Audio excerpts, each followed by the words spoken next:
Hello, everybody. Very excited to be here. Very excited about this conversation. As Adam mentioned earlier, my name is Robert Bauch. I'm a senior manager of program management at HubSpot.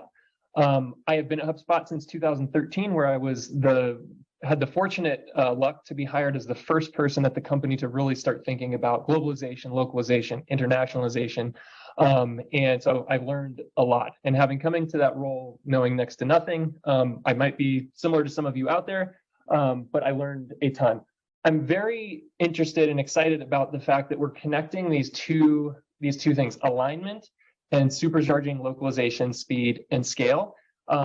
Most fundamentally, the alignment part. We tend to think of speed and scale as a technical question oftentimes, when in fact, I think it actually starts at a more fundamental level, which is alignment within your organization or your company. And that's really where my experience at HubSpot has come in very handy when I think about this challenge of speed and scale.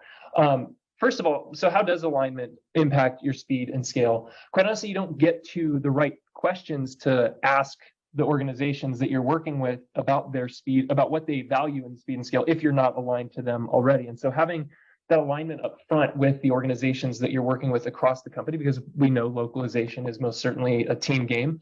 Unless you have that alignment, you're oftentimes asking the wrong question about speed and scale. You're defaulting to a technical question and not a question about value. I'm going to give you a couple examples of at HubSpot where we ran into this issue and how we've addressed it. The first one is the fact that, as I mentioned, it's a team sport. So there are multiple organizations as you're going to market that participate in this localization effort. Not every organization does things the same way.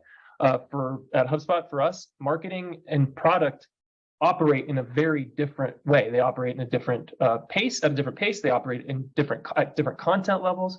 And so one of the big things we ran into initially was we defaulted to this idea that we needed to come up with this monolithic solution to solve for speed and scale across all of our organizations. As we rolled it out initially, we started to realize that we were meeting some needs in one organization, some needs in another, but we weren't actually meeting all the needs that we had. So we had to take a step back from that mistake and start to really actually focus on alignment across the company. To bring back to the example of marketing and product, the scale at which marketing operates, at HubSpot, if you're familiar with HubSpot, we create a ton of content. That content is on a typical marketing calendar.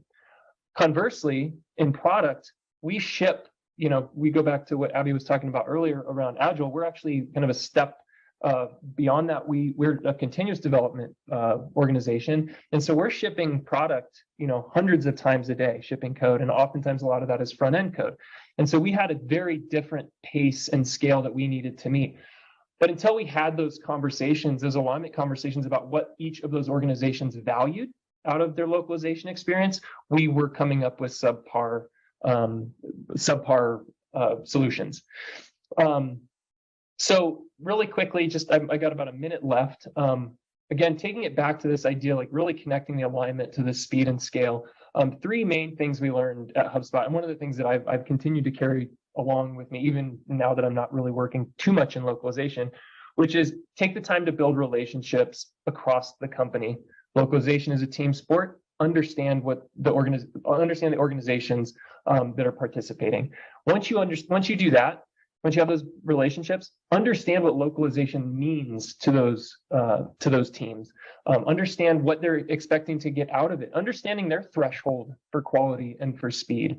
And then finally, this is when the technical questions come in. Once you have those questions answered or questions asked, you can actually get to better answers around tooling, around processes, and around the speed that they're actually anticipating. So hopefully that's helpful. I'm really looking forward to the conversation. Please ask questions. Thank you.